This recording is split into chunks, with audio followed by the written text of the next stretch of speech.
Good evening again, ladies and gents. It's Tuesday evening already. I hope everyone had a fantastic weekend. Of course, it was the King's weekend. So I know I had a great time. Sure, everybody else did. And we're back at it. But these 2 weeks have been too short. We've had 2 short weeks. I don't know about you guys. I've noticed it. It's like now it's Friday in a couple of days again. Where does that time go? Absolutely crazy. Anyhow, obviously you probably saw from the link, we've got our fabulous Tim Kelly on the show tonight. Got to be honest, I've been very busy, so I've just noticed Tim has been up to so much over the last few weeks. Tim obviously fights our corner very heavily, so I thought it'd be nice just to see what he's been up to, ask him what he's been doing. I know he's been on the TV. We'll wait till Tim's on before we discuss what he's been up to. One thing I have done on a couple of posts, I have put a post out there, Auto Mechanica 2023, obviously on in June. It would be fabulous if we can find out how many of us guys are there. I would love to meet as many people in the trade, of course, as many business owners at the show to have a brief discussion about things in general. I've wanted to do a meeting for quite some time.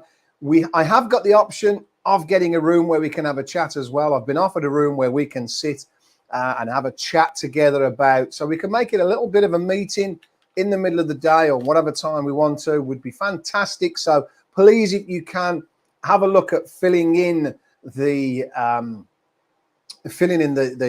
days that you will be attending, and we'll try and pick a day where we can all meet up, which I think would be fantastic. And we can obviously catch up on the industry and where it's going, because I've been very, very busy. Was obviously one thing and another, losing my brother. So the last few months have been hectic, and I'm sort of getting my feet back on the ground again at the moment. But time just goes so quick.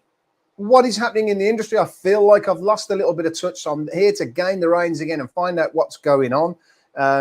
Lots of stuff is happening. Lots of stuff is moving. I noticed as well this week that Chris Weeks from the NBRA, somebody put a post on that he's leaving the NBRA. This is a very interesting one. So if anyone out there knows where Tim is, where he's gone, what he's doing, is he staying in the industry? Very interesting, of course. Would be great to know. Great to hear from Tim anyway. Sorry, Chris.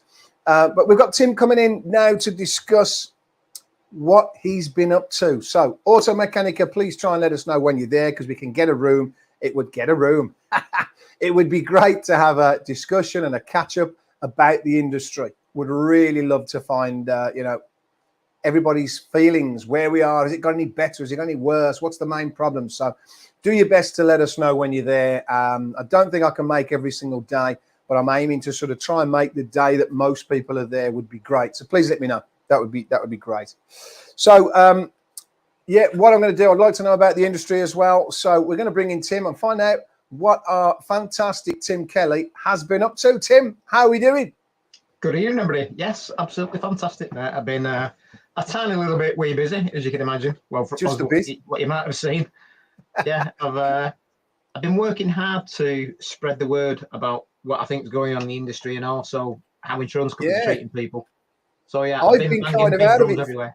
I've been out of it for a bit, but I've seen loads on LinkedIn. So I thought, wow, it's the days and the weeks, because of all these bank holidays, have gone so quick. I thought I've got to try and catch up with Tim. So I thought, what better to just get you onto the show? And I made a few bullet points because you've been on TV. I've noticed the power of planning, market study insurance, principle of estoppel. The ABI website, I thought that was fascinating when I spotted that. I actually did go on there myself and have a look as well. You were 100% correct. So then we've got Rip Off Britain, the power of taking action, and Canada suffering the same problems as us with insurers in Canada. You put it, same problems around the world. And then we've got Tom Hunt's smart estimator app. So you've obviously been up to lots. So I don't know if you want to pick a topic, but there's plenty there. But I thought, really. Yeah, I mean, well, the first one's just the kind of the thought process behind what I've been doing. Yep. So the thought process is that you can't, it's like meeting a pretty girl, you can't just ask her to marry, ask her to marry you straight away. You've got to court her. The same thing applies to the media, in that, I'm trying to get media more interested in our industry. Yep. Because it's not an industry that you often see much on TV. You might see loads of car programs and things talk about car restorations, but nothing really goes into the actual process of what it takes to run a business, but also how insurance companies treat them. So I wanted to I'm trying to build up my own media following and get more interest on TV. And I do a lot of research with journalists.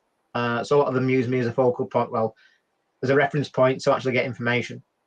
But in doing that, it allows me then to get my foot through the door and gain access to the likes of what we said with Rip Off Britain and other places, where I can go from just having a small opinion to I can shine an extremely big light on insurance companies and show them, what they're up to, how they're mistreating customers, how they're mistreating body shops.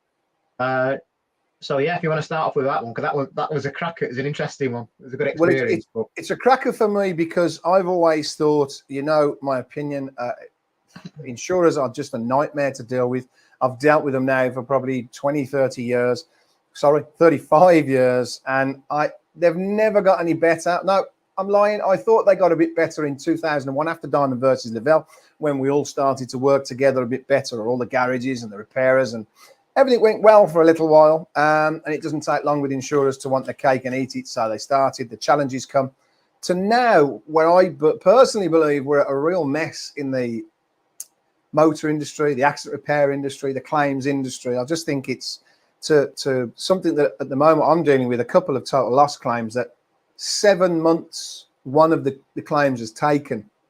And of the 7 months, this is a total loss claim. The poor customer that's involved in this is paying finance on the vehicle. It's cost them £1,000 a month since they've been dealing with this claim. Now, £7,000 it's cost the client just in the payments per month. It's still not dealt with yet. It still hasn't been paid yet. Or I think it might have been actually Friday, just before the bank holiday. But what they actually did, and this is a fascinating story.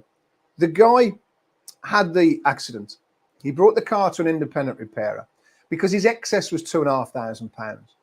So he thought to himself, I could probably repair this car for that. Doesn't know anything about cars, of course. So he's brought the car, from a friend, found a garage up. The garage got the car in. Looked at the car and said, oh, this isn't going to be £2,500. This is pretty bad, because it hit the wheel and it hit the mechanical. So it took the garage about a few weeks to get it in and to get it onto a ramp, because it was, quite a big job that needed to be looked at. It's quite an expensive car, 20 odd grand car. So it needed to be looked at thoroughly. They got it onto the ramp, looked at it thoroughly and thought, oh, crikey, this is the list. It is 10 times worse than you thought. We need to price all the bits up. Been pricing all the bits up. At this point, the customer went, oh, okay, now I can't afford to repair it, so I'll notify the insurer. So he's told his insurer. His insurers have dragged their feet. As I say, they've only just paid it. This is 7 months later. What they did was they took his excess out of it. In the middle of this, they decided to go and get the car. So they got the car, they paid the bill. Obviously took it off to the salvage agent. The customer still hasn't agreed a payment, and this was months ago. So they've taken the car. They've obviously took it to Copart, or done what they do, made their money with it and all this stuff. They've then paid him a value that is less than the car is worth. They've got his car now. He's got no say in the matter. They've took his belongings. So they've took the car.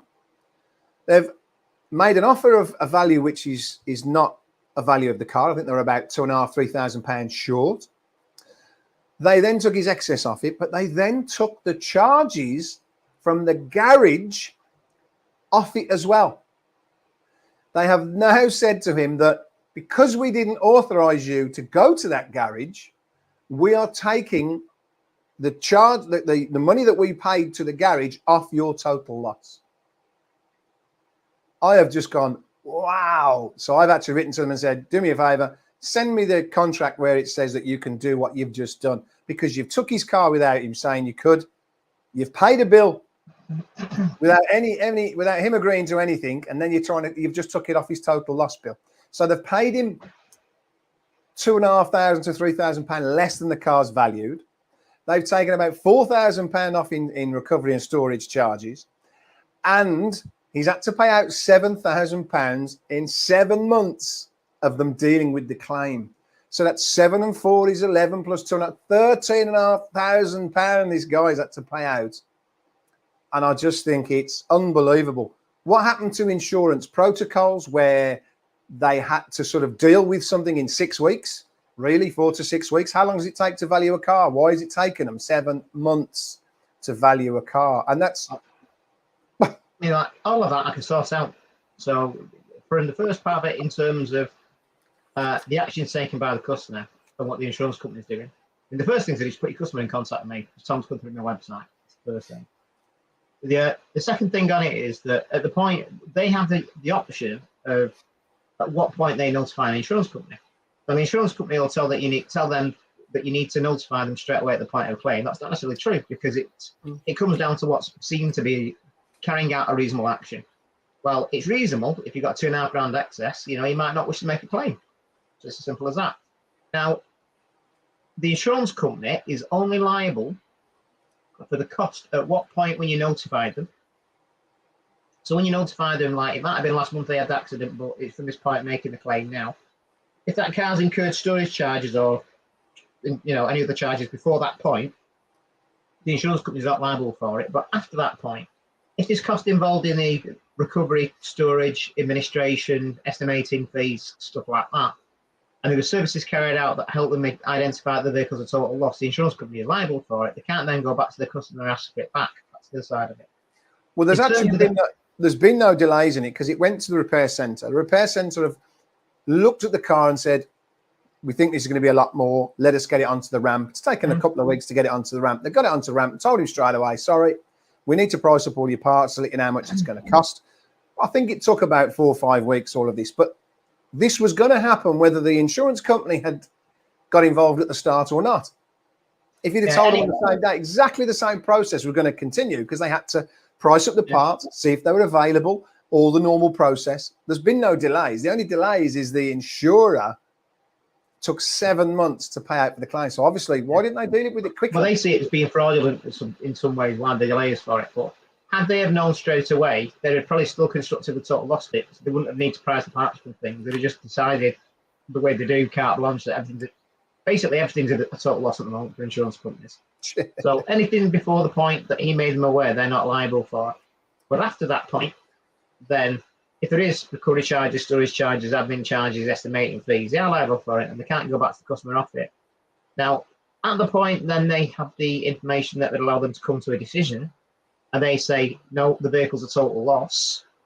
That's the point where if they actually, at the end of the day, say, right, we are paying out on it, they're going to be liable for his finance costs. Because the fact that they may have said, well, we have concerns about the actual claim and we believe there might have been some fraudulent activity on it, they're liable for the finance cost from the point when you made them aware of it. So they have,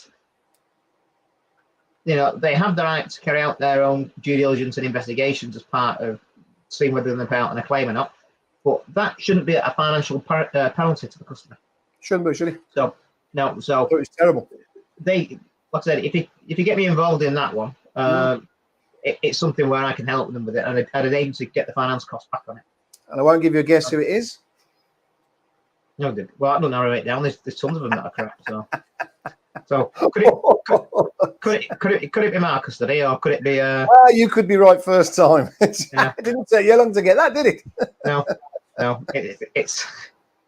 They are, and again, I've got the ironic thing is there's actually some really good people working for Marcus today who I speak to, and and I've even got some ex-colleagues there as well. Because part of what you got with Marcus today is that they bought CIS, and a lot of my ex-colleagues when I worked at Direct Line moved to Corp Insurance. Marcus today bought Corp Insurance, so I've still got ex-colleagues who work there, and there's a lot of good people work for them. It's just very unfortunate that they're being driven by their investors and cost savings at the moment. But also the complete lack of communication or willingness to interact with anybody. I was just going to say, what is it that's going wrong? Because this, to me, is just basic claims handling for them, surely. Yeah.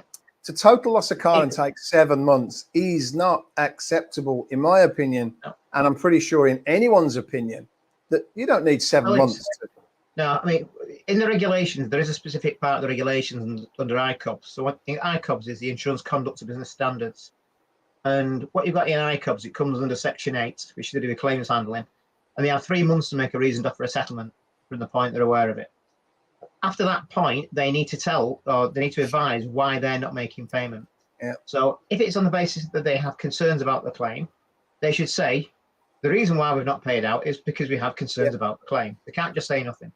Now, if at that point, whether it was actually valid or invalid, their thoughts or feelings on it, they still have the right to do that. And they can say, well, there's been delays in it, and you notifying us about the claim. But that shouldn't be a financial detriment to the customer. No. And again, there's separate regulations in the FCA that actually come under that as well. And there's also another piece of law, which is it's the 2016 Enterprise Act, which relates to insurance companies where they have to make payment in a certain amount of time. So there are laws and regulations actually there saying that they have to do it. So if it's taken 8 months, I only ever see something like that when it's a lot larger concern around fraud, theft, criminal organisations, criminal activity. No investigations, no problems, no notification of anything, just... Yeah. So you don't generally see it on something like where it's just something like was a delay in repair. So the only time they would do that is if it's in, when they have a fear that somebody might have been drink driving a vehicle, caused an accident, trying to hide it in some way. They try to repair the car without doing it. But if there's no other parties involved or anything like that, there shouldn't be any concerns there at all. So that comes down to, from my point of view, certainly there's like a diligence there. There's a lack of, again, of the regulations and the principles of business. They've got to carry out they've got to carry out things with diligence and due care towards the customer and within their investigations. Yeah, it shouldn't take that amount of time, from what you've said, without a doubt. But it's atrocious. Yeah, but all the way through, I think this is something that's systematic in the businesses, and I certainly see it within market study, whereas I think it stems from the top. So that's one example, isn't it? That's just one, and I know yourself, you've got other issues. And in the last 2 years, there's been a remarked increase in complaints about market study. The primary ones are what everybody else sees in terms of increased labour rates and what they're trying to dictate to repairers, which again I believe is first of all, it's not in the contract, so I can't even say it's an unfair term and condition. In the consumer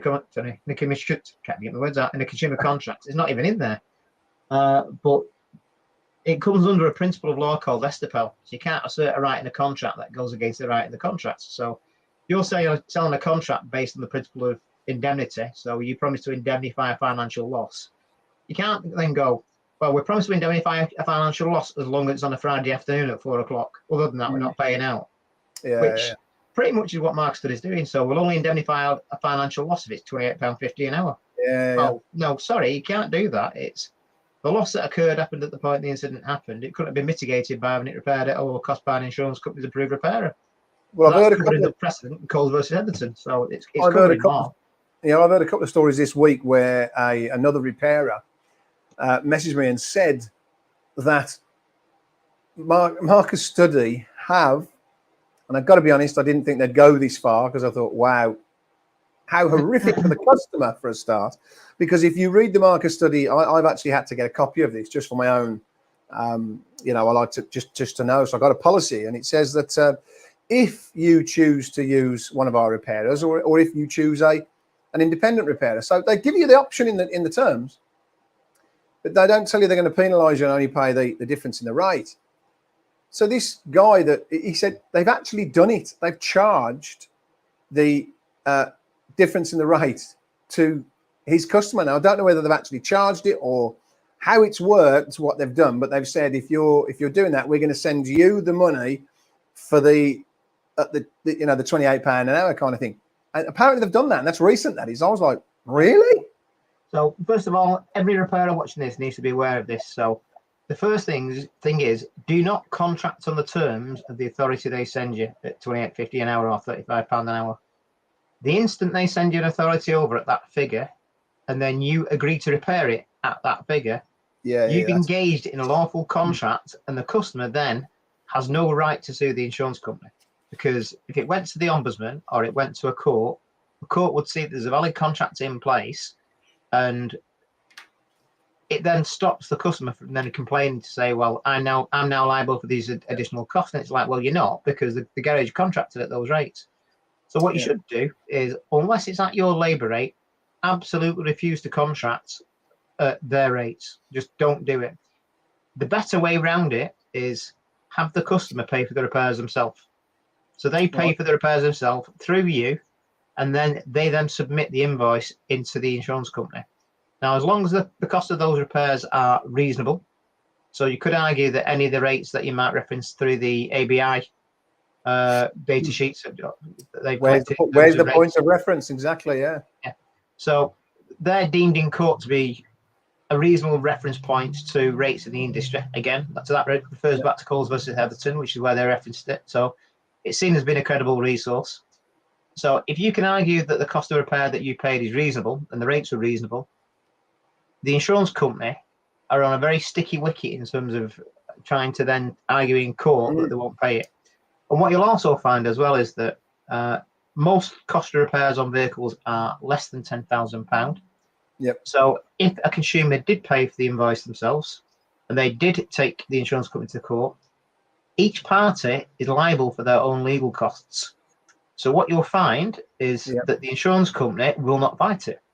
So you take it to court, you put it in court, they might challenge it, but it won't go to court because they'll know it's going to cost them more to challenge it in court and lose than it is to pay the invoice. And it's all about obstinance more than anything else. So if anybody from Markstead is watching this, so Mr. Cross, if you're watching this, you're head of claims and you're very aware of what the FCA regulations say, just treat your customers fairly. No, they've actually chose you as an insurance company because they like you. So why would you treat somebody who likes you unfairly?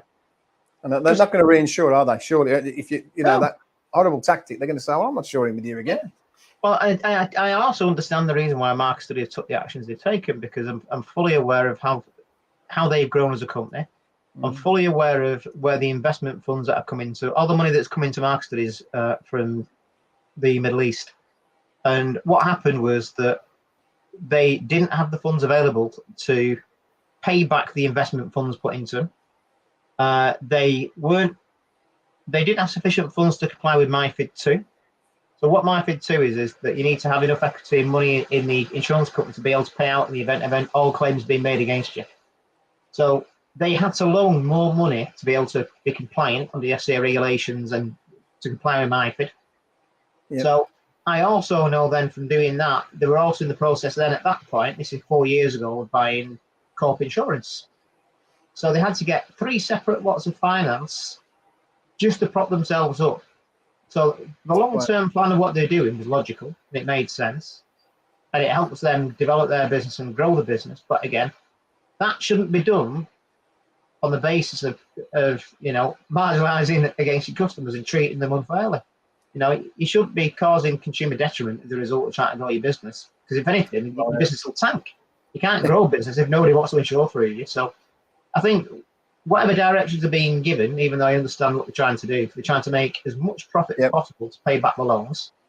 There's no point in paying back the loans to make your business better in the long run if you've got no customers. Yeah, so again, Mr. Cross, please listen. Please start treating your customers fairly. Please start treating body shops fairly. Pay what the rates are in the industry, because if you don't, you won't have any approved repairers, because the people you currently have in your network are leaving in droves, so they know who they are. And you won't have any repairers, so you'll end up having to deal with non-network repairers. So treat them fairly. It's true, though, isn't it? Very true. It's on the one hand, it makes my blood boil. On the other hand, I just think it's absolute utter stupidity from anybody in anybody who's at director level, chief exec level, management level. It is nothing but utter stupidity going down the route they're going at. And it is, so I've done some further comments on my post that was on the Markstead post and out on LinkedIn, where what I've done is I brought it to the attention of the FCA consumer panel. So if Markstead think I'm going to leave it, I'm not. So I will bring a lot of attention to this. So it will be more in the media. If I can get it on Reapir Britain, that'll be something I'll do. I will target mark studies and insurance. That would be good. That would be good. Oh no, I'm not going to mess around with them. If I What get it on was- radio. What was the Rip Off Britain about? Or you were going to lead me into that, to be fair. And you went off a tangent. So what was it actually about? What was the... And was there specific... it went off in one direction and I steered it down another. So we'll look at the specific point that they wanted to be covered.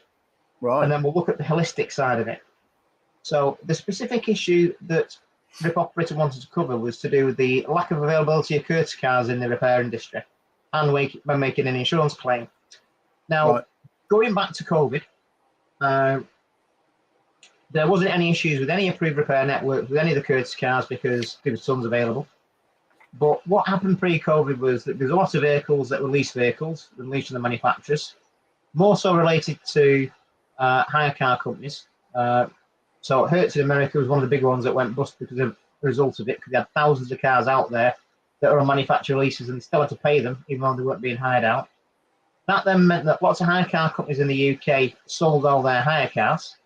So at one point through COVID, some of the prices cars were selling for was crazily cheap. It still has... Oh, cheap, yeah, right. Yeah, so it's other direction. So they all got rid of all the cars because otherwise, they couldn't afford to keep paying the finance on them. Same again with all the credit hire cars. So they were all leasing the vehicles from the manufacturers, got rid of them because it's a cost of the business and they try to stay open. What happened then coming out of COVID then was that there's no hire cars available anywhere. So credit hire charges on credit hire cars have gone through the roof because there's no stock available. Also, from anybody wanting a courtesy car at a approved repairer, the approved repairers are then trying to get the vehicles new leased from manufacturers. But because nobody's building any cars, there wasn't any available. So the only available stock was in the second-hand car market. So coming into 2022, everybody wanted a car. And this is also the reason why we're seeing a massive increase in the used car prices, because of the lack of availability of used car stock. So this has then meant that those vehicles that were going for sale are now spread out between fewer people, meaning that repairers have got less vehicles. And then we get into the repair side of it, so that this lack of availability of courtesy cars is primarily a result of the back end of COVID, but also that it's having insurance companies using one service provider through a repair network. So in having one insurance provider, and you've got the likes of Admiral, Aviva also uses this company, LV kind of do it, AXA, Ajas. You've then got 7 or 8 different insurance companies using the same network, all fighting for the same courtesy cars. So what I brought down from a holistic point of view was that to address the specific fact about the lack of availability of courtesy cars in the industry is that it's not a lack of availability, it's a lack of capacity. It's a lack of resource because they're all using the one network. So what I put forward was that if you choose to use your own independent repairer, you might well find they've got a courtesy car sat there waiting for you. They can get you in next week. It then comes down to how nice your insurance company is, how quick they authorize repairs, and whether they put any other type of barrier in place from stopping you from using that repairer, i.e., are they being a naughty insurance company and putting increased excesses? Are they saying that they won't insure the courtesy car, something like that? Or are they putting any other type of wholesale barrier, like Market Study do, where they're saying that we'll only pay a certain amount of money for the labour rate that they get in their approved repair network, even though their approved network can't get you in for the next 6 months? I think it's extremely unreasonable to try and impose some wholesale barrier when their own network can't supply the demand. And is that still going on, Tim? Is that, as I say, I've been sort of out for a few months with one thing or another, so I'm trying to catch up where we all are, how busy people are, and is that still an issue that, approved repairers are still booking? Last time I was sort of floating about, finding information out, it seemed that a lot of repairers were ditching insurance companies and not wanting the work from them. So it's kind of, I don't know how it's gone on since then, but it's a weird thing, and this is where. So I'm actually speaking with 4 different insurance companies at the moment. Right. So I've reached out to them to say, right, we need some common ground here. Why don't we have some type of gentleman's agreement where the repairers that I work with, we agree rates so that it takes the friction out, And then you're not going to put any other type of barrier in place by way of saying we're not insuring their courtesy cars. But the other argument I was putting forward to them as well was that it needs to be that it's the insurance company insuring the courtesy car, not the body shop, because it's killing them. And I said, unless you start working towards a situation where you're working with the repair industry rather than working against them, it'll end up being that there's not a repair industry, and the marketplace will consolidate to such a point you won't have any choice who repairs your cars. And at which point there'll be a tipping point, and all these insurance companies will be shafted, because all the body shops are going like, right, well, you can't go anywhere else now. Our labour rate is £150 an hour, £200 an hour. Yeah. So it benefits insurance companies to work with the repair industry, not against them. You would have thought so, wouldn't you? Yeah. So there's several insurance companies that I've been speaking to who are taking this on board, and I've got a few meetings lined up with them. Good. But there's a lot of other insurance companies that aren't. Yeah, Carl Smith just jumped on. Nice to see you, Carl. We have loan cars available tomorrow and capacity to repair cars straight away. So there is a big thing all over LinkedIn. We know the loan, the capacity myth, courtesy cars, they are available. But like you just said, they're not available through these networks that are booking cars in so far down the line. And it's a supply chain issue. Yeah. So as an example of this, so is that the issue that Rip Off Britain were interested in? Was that? Yeah, so this is where it was going. So part of what I was identifying was that there isn't an issue to do with courtesy cars, there's an issue to do with supply chain. Yep. And it's who these insurance companies choose to supply, as a work provider or as a supply chain partner that is causing the issue. Now, there was a recent event that I went down and attended through one of the most well-recognised providers within the insurance industry.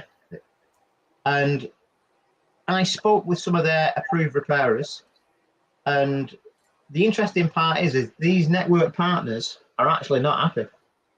And not only are they not happy because of the rates and anything else, but it's also when you've got these supply chain partners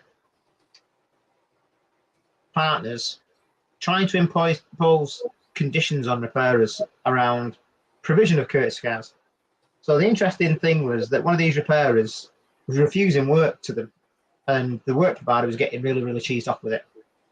And he said, well, first of all, we've got 6 months of working. Secondly, we don't have any courtesy cars for, till any foreseeable future that we can even see of. But you're now asking us to take work out of our area because none of the other repairers can do it, which is what they were doing. So the only way they would agree to repair a car was, so this, I'm trying to make sure I don't identify anybody, so I'm just being careful how I word things. So this repairer was somewhere in the middle of the country. The repairer, the actual car that needed repairing was up near Leeds. And the only way this repairer would agree to repair the car was on the basis of the car being recovered from Leeds down to the middle of the country. And then the customer would have to come to that middle of the country to pick it up and take it back again. Wow. And the insurance company was still trying to say, well, or the work provider was saying, you need to provide a car, you need to collect it, you need to deliver it. And he went, I'm not going to travel 100 odd miles to collect a car and 100 miles, at my cost. You can trot on. So we're not doing it. And interestingly, with that, the work provider had to concede. Now, when you've got a work provider then conceding to your terms, that means they don't have a choice. So they don't have any other options. They've got to concede. So that's just one repairer. I spoke with probably 4 different ones, and there was interesting parallels in the conversations about how they were being treated, what work was coming in.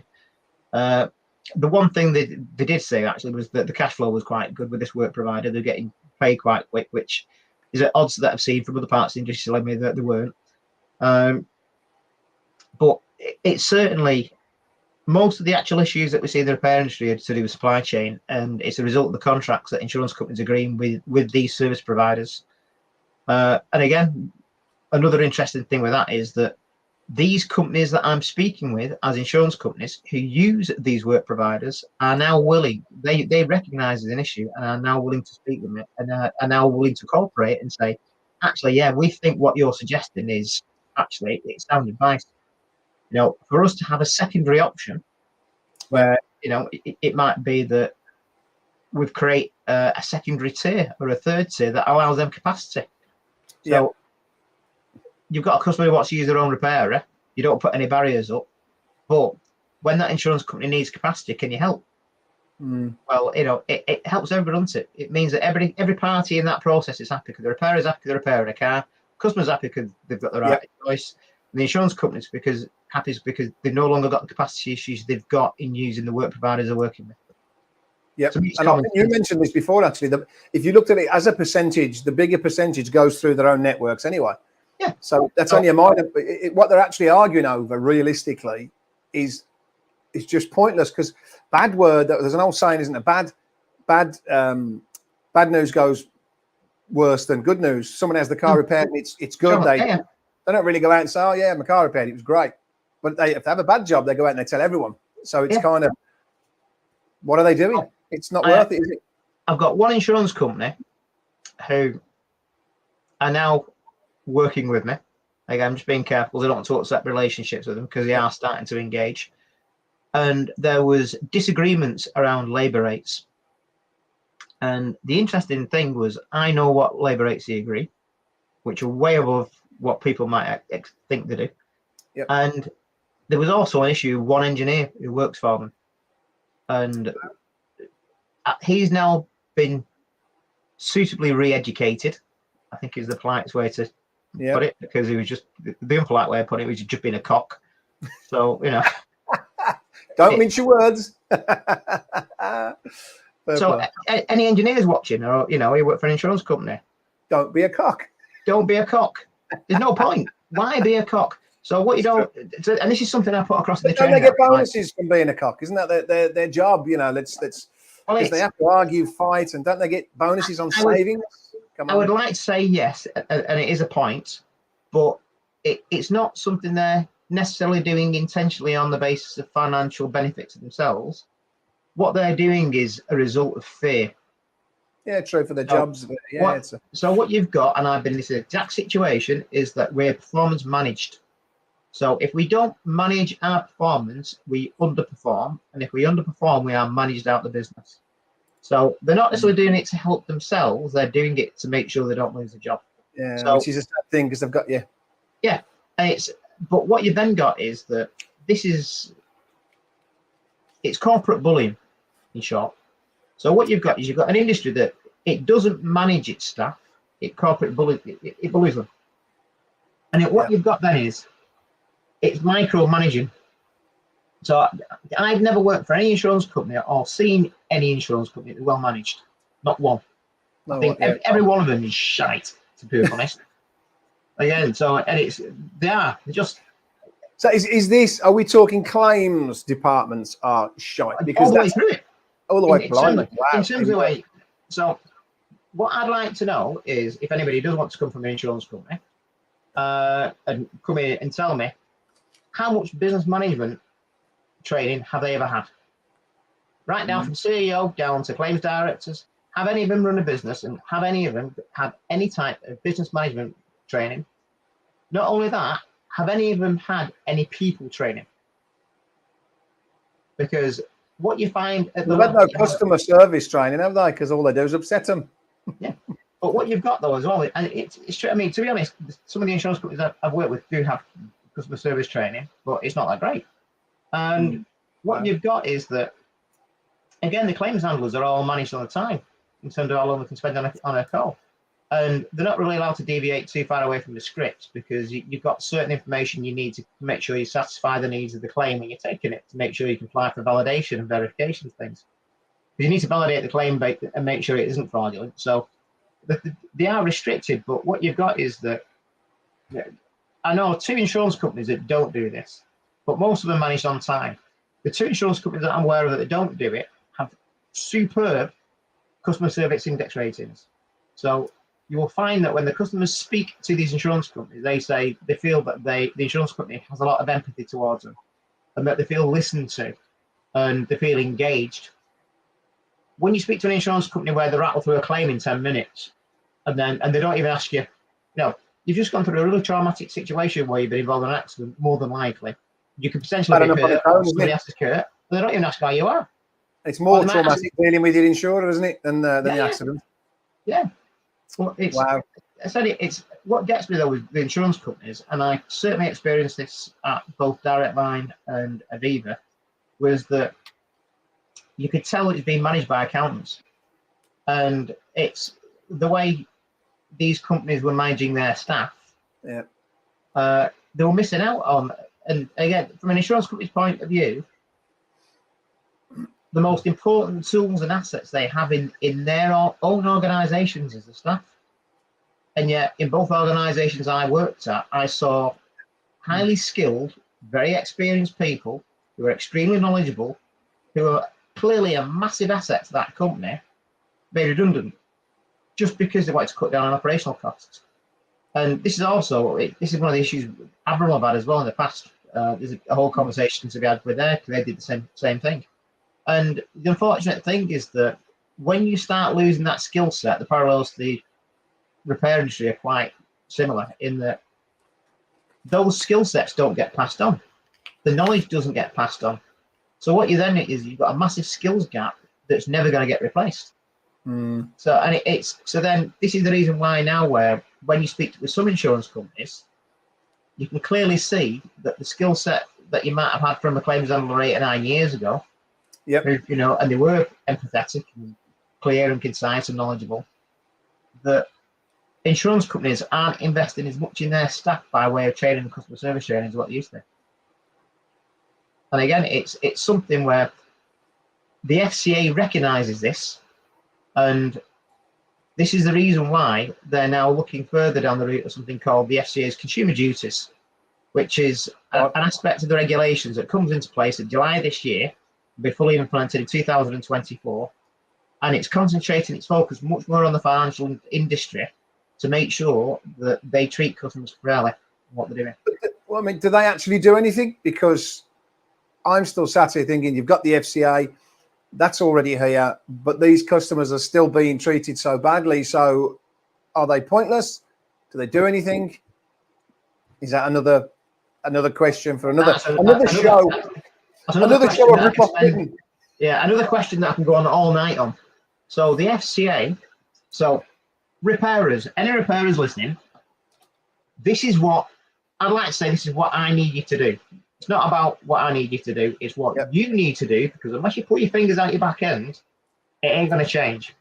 So as a repairer, anytime you experience any type of wrongdoing at the hands of an insurance company where they're trying to insist on rates being agreed or applying increased excesses on consumers' policies, you need to get that customer to complain. Now, this is also the reason why I wrote an article in Body Shop magazine telling people you need to do this. It's also the reason why I then did something with the MBRA saying like, right, Chris Weeks at the MBRA, which is the thing we'll go into in a minute. Yeah. I need you to collect all this information from repairers, anybody who feels that the insurance company is mistreating them, get the customer's details, get the policy details, log it all on a spreadsheet, and then as long as the MBRA can collate all this information, the MBRA can then pay me to raise all the complaints, because I need to earn a living and I can't do it all for free. So I do tons of stuff for free as it is, but I need to pay the bills. So doing it this way would allow me to do that. Now, a consumer doesn't have the right to complain to the FCA. They'll be directed down the route. If you've got a complaint, you need to go to the Financial Ombudsman Service. Now, anything to do with the regulatory side of it, it gets complex. So I'm not going to go into it because it's just too hard to explain in a short conversation. But in short, I can do it, but it's limited as to how I can do it. So I can basically collect all the information, raise a complaint, fire them all the way. After that point, it stops. So the FCA will basically come back to me and say, thank you for making me aware of your concerns. However, we don't update you on it. That's it. So I have done things in the past where they have done, but generally they don't. The only time the FCA will take action is under something called a super complaint. So there are specific bodies that can raise a super complaint. So one of which is the Competition and Markets Authority. You've got organisations like Which Group, so they can do it, and also organisations like Citizens Advice. So if they believe that there's massive consumer detriment taking place, those are the very limited organisations that can raise a complaint to the FCA, where the FCA has to act and has to be seen to take action and has to then say what they've done. I'd like to kind of push that down that route. There's other things you can do as well with all party parliamentary groups as well, which is a potential thing we can do. But again, doing something with an all party parliamentary group, it costs you at least 10 grand to raise it, and I can't afford that. So is you know, this, is this why, is this why they do it? So it's so, you know, what I found is I've been doing it. Firstly, Andrew Bird, skill set and knowledge is worth its weight in gold and takes double-digit years to replace. Got to agree with that. Yeah.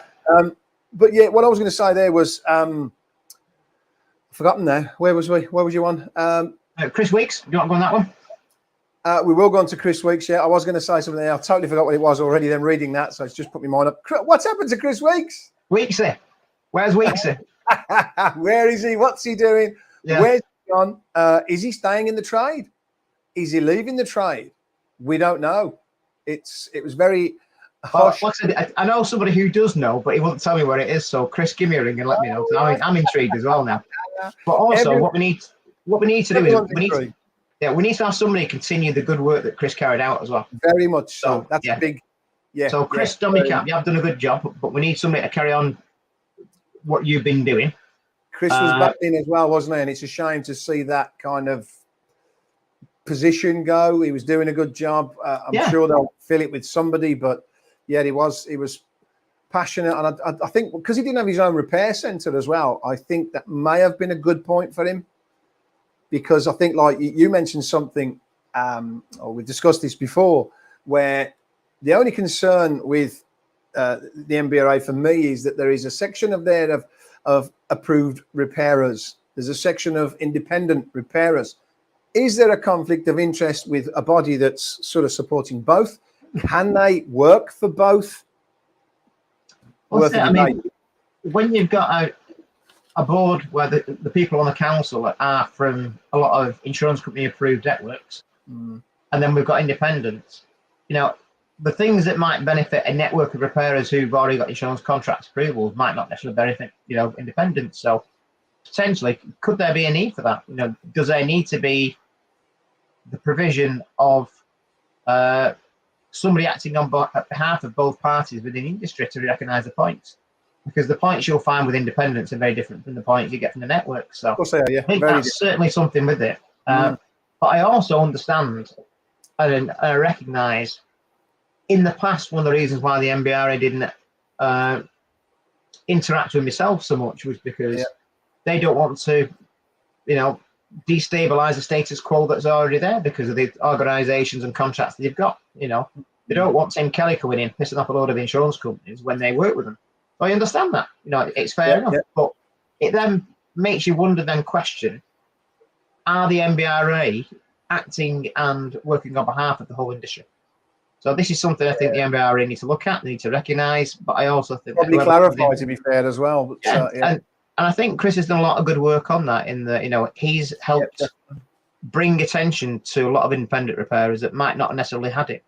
But the other side of it is, from the MBRA's point of view, is the MBRA will only survive as long as it has membership. So it's all well and good that it has these large networks behind it, and also the council, but the industry's dying. So if people haven't recognised it, you know, the amount of, and certainly the rate of attrition all the way through COVID repairers has been horrific. So if you don't have any repairers in the UK, you don't have an organisation to represent them. It's pretty simple, isn't it, really? Because there's not going to be any there. So the more work the MBRA can do in engaging with the smaller independent repairers to help them get the voice heard and putting those views across either in the media or with different government organisations, stuff like that, can only be beneficial for every party. No, very much so. Chris, give me a ring. I rang you twice. I think his phone must be pretty hot. I've tried to get in touch with him. I think a few people. He must have loads of people trying to get hold of him. What's going on? But I'm sure all will come good soon enough.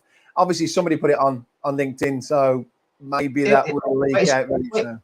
Well, no, it was in Body Shop magazine. Simon Waite put it on. So, right. In fact, actually, I need to write an article for Body Shop magazine for next month's article, so I need to ring Simon Waite. I'll give him a ring tomorrow and find out. see if he'll tell me what's going on. That's it. Drop me a message. Yeah, Simon will know, without a doubt. Oh, that's great, isn't it? What we like. Obviously, Tim, we've been on blimey, nearly an hour again already. There's so much to talk about with you. It's always great. So I'm sure we'll be back in touch again. I'm not even touched the surface either. I know, that's what I'm saying. It's mental. I was trying to catch up with you, but we're trying to probably pinpoint a few issues like this, because it's better to talk about something and get it nailed in there. Are you going to the Auto Mechanica show? I am. So I'll be down there. So if anybody sees me, by all means, catch hold of me. Are you going to the Bieber as well? There's a Bieber. Is that very soon as well? I'm not going to the Bieber one, no, for the broker thing, no. But I'm going to with the Auto Mechanica. I'll be with Body Shop Magazine, and I'll be at the hotel the night before. So for their barbecue thing that they do, which was great last year, really good. So and who's that from the Body Shop Magazine? Yeah. I think it's at the Marriott Hotel. I think it's that. So I think there might even still be spaces there as well to go down there and attend. But that was really, if you just want to kind of network and catch up with people, it's great. So what day is that? Because I'm trying to get a few people together as well, because I want to sort of have a catch up. I feel like I've been out for a few months since my brother passed the course, so I want to try and catch up with people. I think it's June the 6th, but I'll just check now. Yeah, hang on. 6th to the 9th. Which day is the best day? That's what I'm sort of, so we can all try and catch up. I've got the offer. Auto Mechanica have offered me a room, which is a podcast room. They said if you want to use this room, you can, which would be great.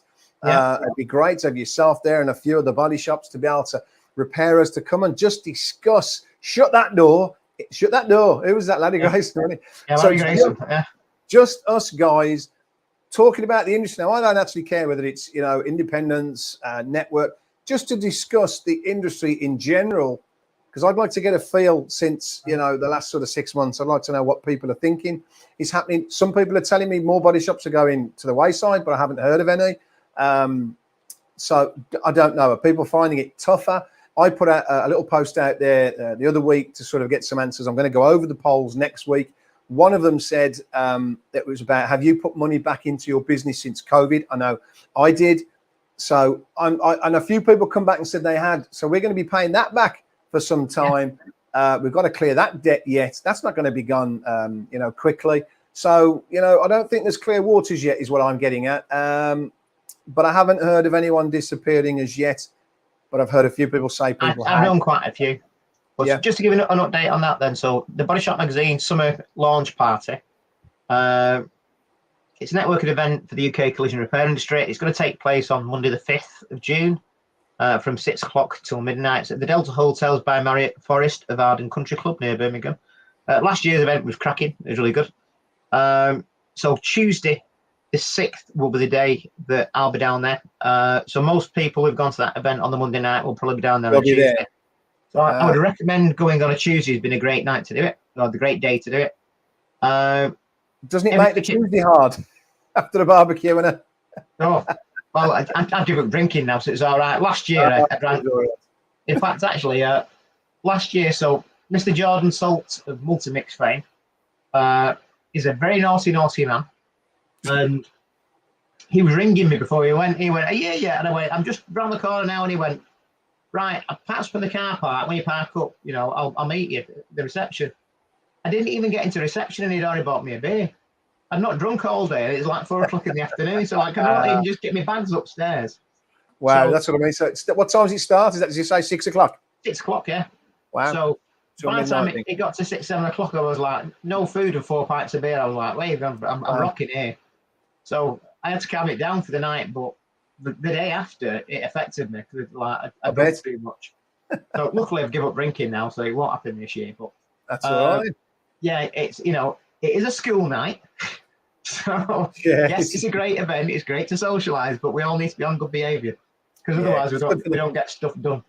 So you're sort of saying the 6th is a good day. Do you know how many people got? Sounds a good day, to be fair, because I can't do every day myself. But I'd like to do one day. I'd like to try and get the possibility of numbers because, as I say, I can get us a room where we can actually go in, have a half an hour, whatever you want, 3/4 an hour, chat about the industry, about problems, and just nice to put some faces, some independents, whoever. There was easily 30 or 40 people at the event on the Monday night. Right. And probably more than that, to be honest. It probably maybe like nearer 60 or 70, but there was at least in the actual hall, because there was a presentation on different things and talking about the industry, there was at least 30 or 40 people there minimum. Well, I would say it's probably more than that. like I said, it's a bit hard to remember because I had about 5 pints by then, so I was rocking. But the Tuesday when we was walking around, literally anybody that you might think has been recognisable in the industry was there. So quite literally hundreds. From people I talk with on LinkedIn, through Instagram, on Twitter, Facebook groups. There's a Facebook group that I do a lot of work with and help called the Refinishes Crew, which is one of the administrators, and that is called Sunny It. So there's Sunny It, Specky Painter, Mr. Burke. There's a guy from Walcom, Rachel Murray. So all them, I think, and also Jordan are all judging the paint technicians for the year for the best painter. I wonder if Chris Weeks will be there. Will he be even interested this year? You never know. He probably will, to be honest. I mean, again, he was there last year. But no, it's nice to see that Automechanica are recognising the body repair industry. Body Shop Magazine, like I said, I'll be down with them guys. So you went to the show last year. Was it a good show? Because that's another thing. Yeah. I don't know if it's any good. I didn't go, so I'm planning on going this year. Well, I've been going to Automechanica since it started in the UK. I mean, Automechanica originally started off in Germany. It was a massive industry event. And going back to about 4 years ago, it came over into the UK, primarily focused on the mechanical aspects of it and didn't have anything really in any way linked to the vehicle repair side of it. The odd one or two things, and that was it, but certainly to do with technology and ADAS and things like that, it had that covered. There's loads of technical things there. Like I said, so there is a lot this year on the body shop side of it.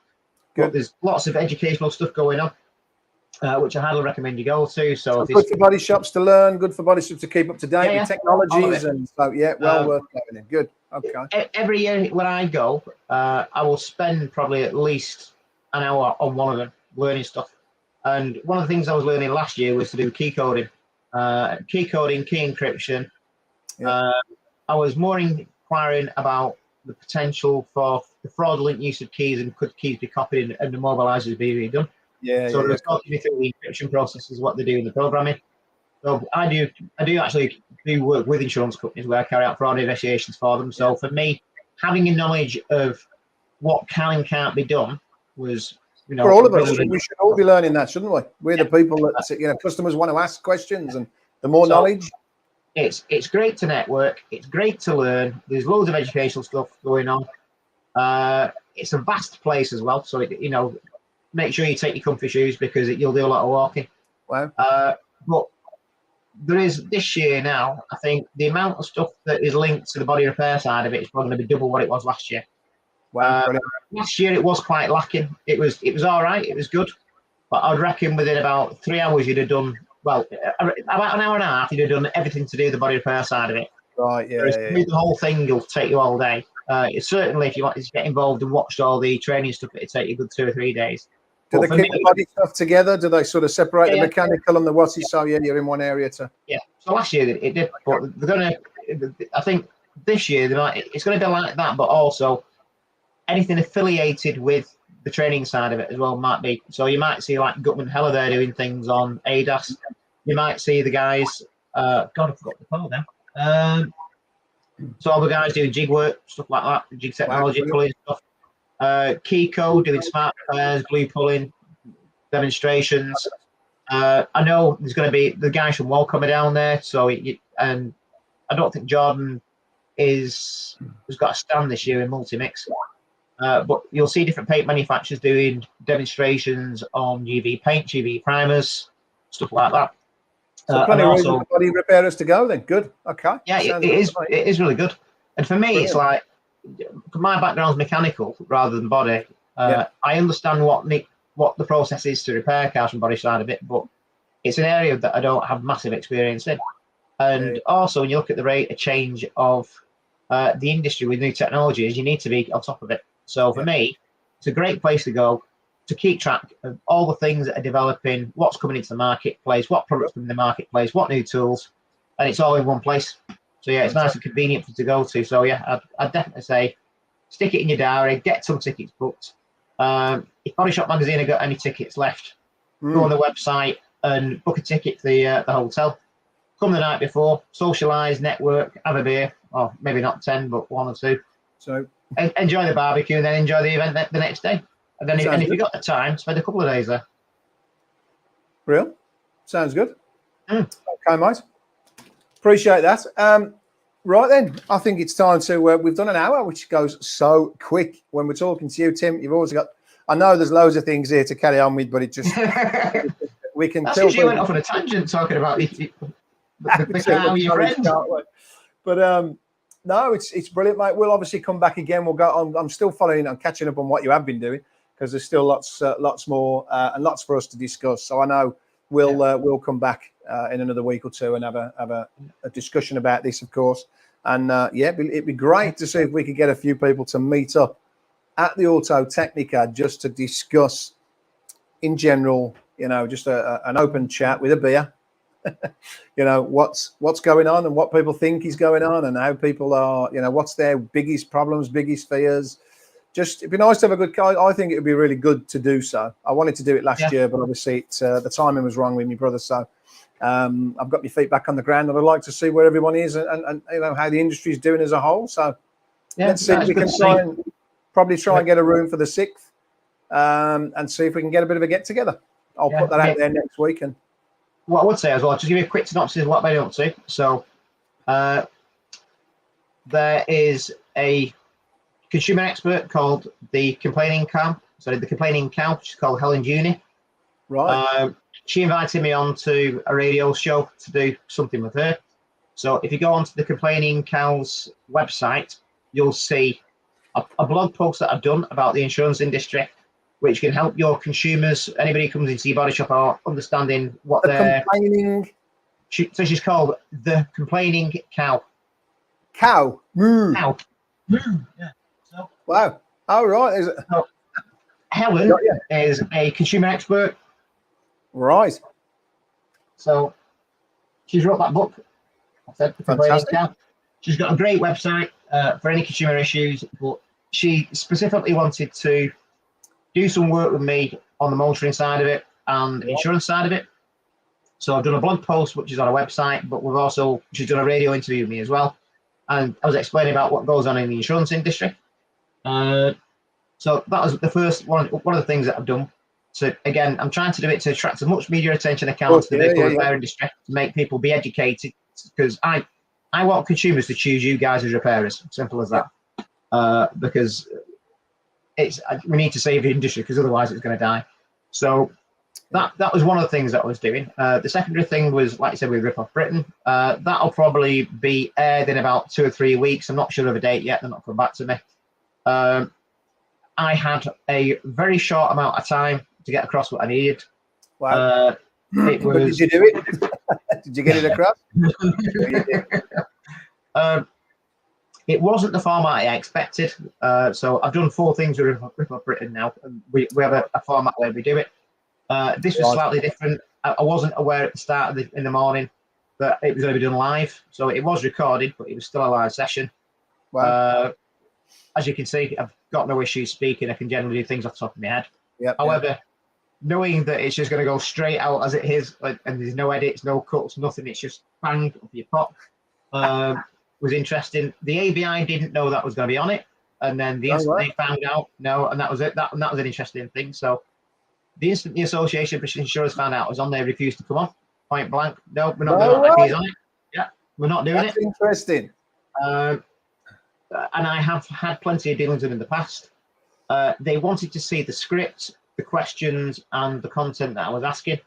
In the VT, so part of what comes on is a video before they do the bit with me and the other bits. So part of this VT and the video, I had Sapphire Body Shop in Manchester will be on it. So it's a nice bit of promotion for them. I've also got the MBRA on. So Chris Weeks has then done a piece of the camera for them as well, again, talking about the industry. So again, I want to kind of get the MBRA more on the media, the BBC. So again, if it can help other people in the industry get onto TV, I'll help you if I can do. Very much, yeah. But the ABI wanted to see that. So they wouldn't come on unless they knew what was going to be broadcast. Wow. The person that came on from the ABI as their spokesperson when I checked him out afterwards, has never worked in the insurance industry, has no insurance qualifications, no background or anything in it. He just wheeled him out as a spokesperson. So he Put was him in the firing line. a little bit out of his depth. And then, like I said, they give me a script that they want me to work through. It's based on questions they'd asked me prior to doing it over the last 2 or 3 months of when I've been speaking to their researchers. So there's no issue with that. But it gave me a little bit of wiggle room at the end of it. So they have like teleprompters on, so they want you to read from auto cue. Well, I just talk off my head, I don't use it. I also had an earpiece in so I could hear the gallery, and they're bringing your cues of when you come in and when you go out. And also when they're bringing the person from the ABI. So I could hear what was going on in my head, and it's really, really funny.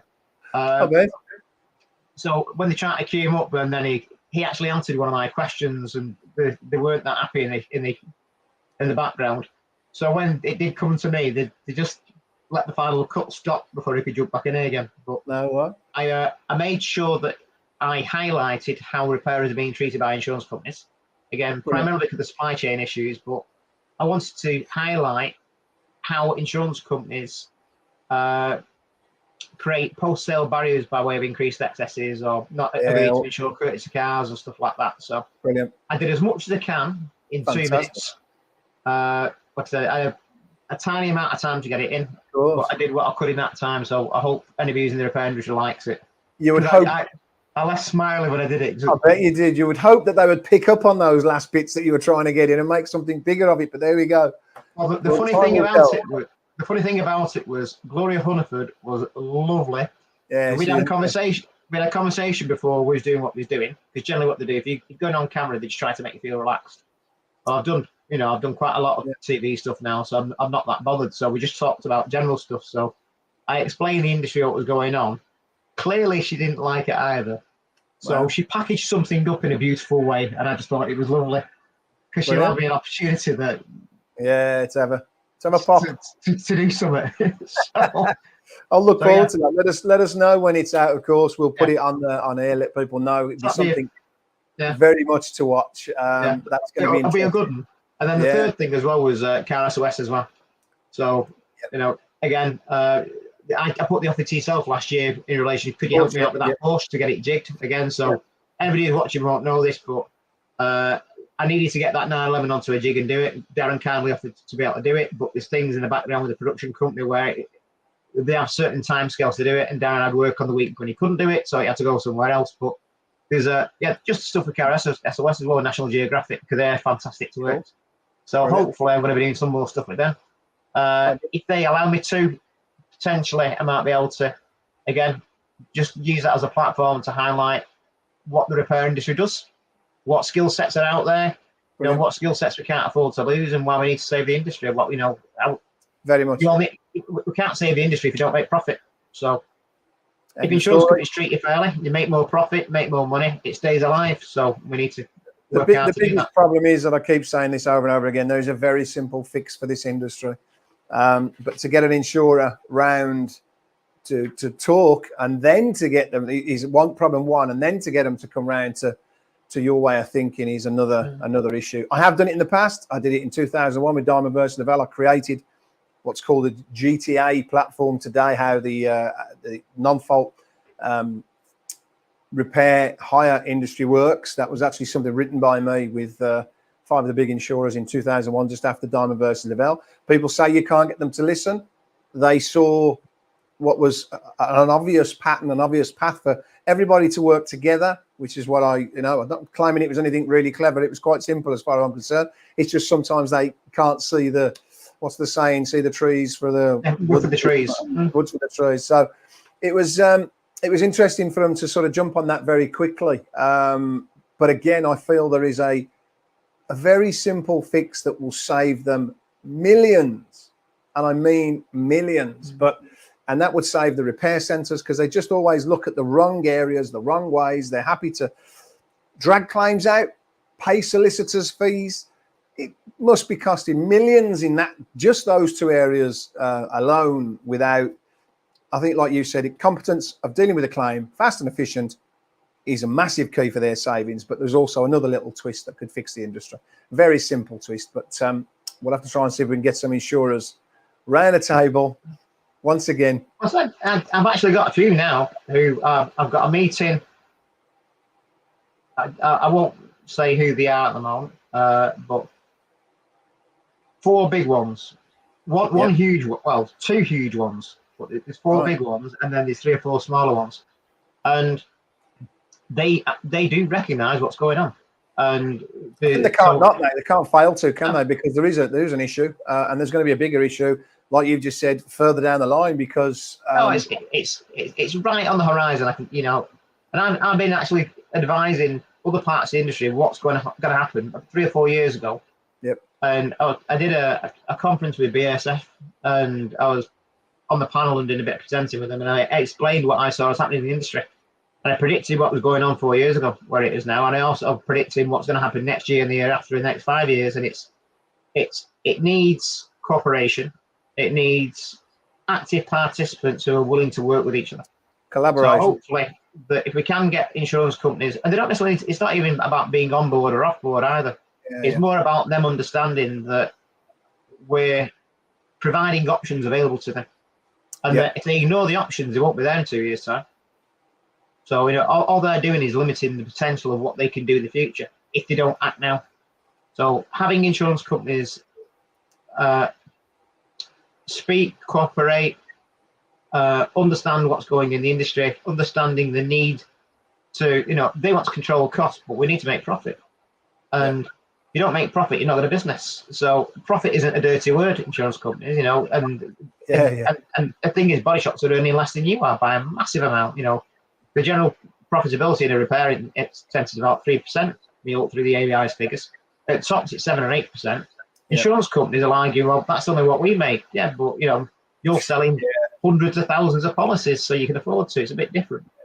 So they can all work together and actually just. And again, it's like you said at the start of it as well, or what I referred to in the conversation, that the amount of non-network repairs that go through an insurance company and the rates that are agreed on it, the savings they make on it, even though it's a saving, it's a nonsense. It makes no sense because the volume is so small. When you look at the overall underwriting block that they're covering, it's probably about 2% of it. So it might be millions of pounds to them. Yes, but it can save 10 million pounds of the stuff going through the networks. So, save a lot of independence. Matthew Cooper says surely repairers will be there, but it will be just the big groups. Now that's. You mean Auto Mechanica, Matthew? Is he going? Did you say? Well, that's what I'm saying. Is he referencing Auto Mechanica there, or? No, I think he means the surely repairers will be there. It will just be the big groups that will still be there repairing vehicles. All right. Yeah. It's in the future potentially, But I mean, what you've got then is a consolidating marketplace where you might have 2 or 3 big groups and nobody else. But this happened in I'm just going to quickly reference that because a lot of people I have spoke to over sort of the end of last year were saying the big groups are just going to get bigger and they're going to push us all out, and this is how it's going to go. Many moons ago, when I was only a young lad, I was probably about 16, 17. My first job, I used to work in the supermarkets as a butcher. And I started off in the butcher's shops. And the rumour went around, the big supermarkets started to open up everywhere. And the little meat shops sort of got scared and said, oh, they're going to push us out. The big supermarkets are going to push us out. There's still hundreds of butcher shops all over the country. And there are still like butchers groups where you'll see, they've got 4 or 5 butchers shops. What I'm saying there is they thought this 35 years ago when supermarkets opened up. And let's be honest, you would think the same. I jumped ship. I went and worked for a supermarket. I thought, oh no, but it didn't happen. There are still millions of butcher shops out there and they're all thriving. So I don't know how it'll work here with the big groups. I know butcher shops rely on independent people. Independent, customers will still always want a good job done. They want that. Oh, what you've got is they're not restricted by a third party. That's what the issue is. When you look at any contract with the repairer, you've got a tripartite agreement in place. You've got a consumer, an insurance company, and a body shop, and that's where the issue lies. You've got a third party intervening. Whereas with the butchers and a consumer, you've got a third party in the background that's just an alternative to the butcher. Whereas with the insurance company, you've got somebody directing and controlling what they're willing to pay. But I know a lot of people, for me, they say, don't they, your house is your biggest possession, your car is your second biggest possession generally. So people want the choice to have the car repaired where they want it. Some people don't. Some people don't know. Some people don't care. But a lot of people still say, you know, I know where I want to go to have my car repaired. So well, it's going to be interesting. Yeah, well, the future is it's what's happening now in the last 2 years previously, but moving further forward. And it actually stems right back to 2014, is that vehicles have got e-call in them. So what you'll see is a race to the customer. So what you're now seeing is manufacturers being a lot more savvy and aware that they need to get to the customer before the insurance companies do, because they want those cars to go in their networks, their OEM repairer, because they're more concerned about part sales. They've seen them. So again, I work with a few different manufacturers, and they're seeing a massive reduction in part sales as a result of insuring intervention. So you'll see a massive push then. So you'll see a divide down through the industry where you'll have insurance companies trying to push you into their networks, and you'll have manufacturers pushing you back into theirs. I see it. Yeah, I do agree that could happen as well. But I'll tell you what I do see, and I think this is being missed, that insurers seem to think at the moment that if they can stick with their network, and I know a few people I've spoken to said, oh yeah, but some of these networks are getting more body shops, and that's going to get rid of us. What they don't understand is if more and more independents go missing, it's going to leave the bigger groups. The bigger groups aren't daft. They're going to have a lot more power than independents by then, and they are going to say at some stage, the insurer is basically what I'm saying is the insurer won't win, because the group will say, well, you're going to pay this price or go elsewhere. They can't go elsewhere. So exactly, the price is going to go up full stop, but the insurers don't seem to think, oh, get it in our network and this way it'll always. It's going to go up at some stage. It's just how. And this is why I keep barking on every week on here saying, guys, we need to come together, because we're going to be powerless alone.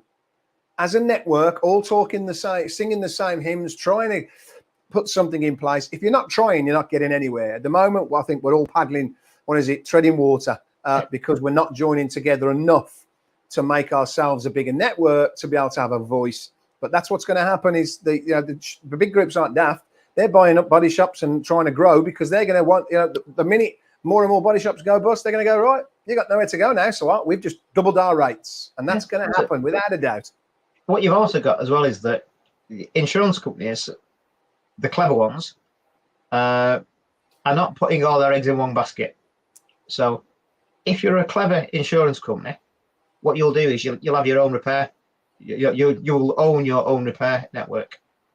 And then what you then do is you use a secondary supply chain provider for your other stuff, and then have a third level of where you deal with independents. So when I say about one of these insurance companies that is a big insurance company that I'm going to have a conversation with, that's exactly what they're doing. They can see it. So they're controlling the repair costs through the actual body shops they own, still controlling it through the other ones through their supply chain provider. Well, if they're saving that much money through their own repair and the supply chain, they don't really need to focus that much on independence. So why not just let them crack on with it? Then everybody's happy. There's no reason for them to do what they're doing at the moment. Nah, it's crazy. Matthew Cooper says new Volvo will be sold with insurance. Will they? I think a few of them are trying that at the moment, aren't they? But again, they can't force you to go. You can go where you want to go to repair it, can't you? So some people will go to a main dealer. Some people go to their insurance broker. Some people will go where the insurance company tells them. Some people will go where their friend tells them. So it's going to be an interesting one to see. But again, this is why I say we need to get together. We need to talk. Let's try and meet. Tim has put a date there, which sounds a great date to me, the 6th of June, which will be after the Body Shop Magazine barbecue, if you're available for that. Sounds perfect timing, Tim. I wasn't down for going to the barbecue, but I think I'll have a look at that myself later. And I think the 6th sounds good to me. So if we can get more and more people, I'll keep arcing on every week about that date as well, to see if we can get a load of us there to get together. The more of us there is, if there's only a handful of us, there's no point in me getting a room really, but we'll have been offered a room so we can just jump in a room and have a chat, shut the door for, as I say, half an hour, whatever you have, like on a dinner break in the middle of the day, whichever. And we can just have a little, it would be great to catch up and see what other people are thinking. And I think that's really important for us all. So it would be really good. We all need to be talking to each other. Like I said, and You know, I'm more than happy to kind of either share stuff or be a spokesperson or collect stuff in the background and keep quiet. And also, you know, if somebody wants to kind of be anonymous because they might have different contracts, they don't, you know, they're scared of jeopardizing. If they want me to be their spokesperson and keep them anonymous, more than happy to do so. Well, that's why I've said if we can just shut the door, nobody knows who's in there. It's only repairers. We go in, have a chat, and see what comes from it. It would be great to do. I'd look forward to it. So we'll keep pushing that date, Tim. Hopefully you'll be on the show again before that date anyhow. So yeah, we've got lots to catch up and talk about. And a quick thank you before I go to somebody as well. Yes. So I've got a contact called Richard Lukins. Right. Who you'll see him at different events, and if you go to a body shop magazine thing, he'll be there. Right. Lovely guy, great. He's been on quite a few of my different training things. But I just want to say thank you to Richard Lukins because he kindly sent me a law book that's brand new. Wow, love it. Look at the size of that bad boy. So yeah, so these insurance companies that are not being nice, you know, the people are sending me a resource to help through. Love it. Basically. I love it. Well, it's all about law, isn't it? Thank you, Richard. I love that. Yeah, thank you, Richard. That's a nice night's reading. That is all. I'll borrow that when you finished it. Like, I was away at weekend. Did they do the audio book?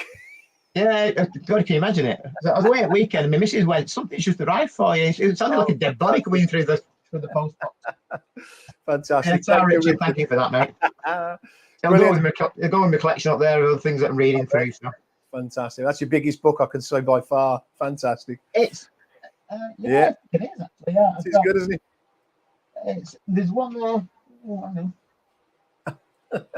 yeah. Oh no, I've got another one actually. Yeah. So if people wonder where part my knowledge of insurance law comes from,